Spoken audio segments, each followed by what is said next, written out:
Hello guys, today I'm going to show you how to cancel your Acorn TV subscription. So basically, I will just walk you through the process using their support website. Go to support.acorn.tv. Now this website contains all of the necessary details and steps whenever you're stuck or you need help in any aspect of your Acorn TV account. So for the cancellation, all you have to do is scroll down and find billing and account management. And under that, you will see how do I cancel.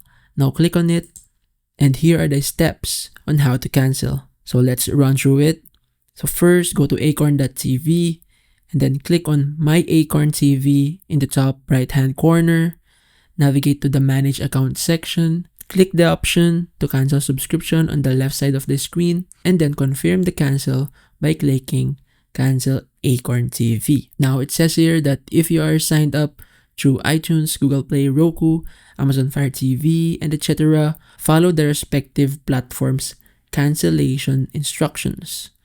And if you are signed up through a cable provider such as Xfinity, Spectrum, Cox, or Telus, you will need to sign into the corresponding provider to cancel your membership. So basically that's it.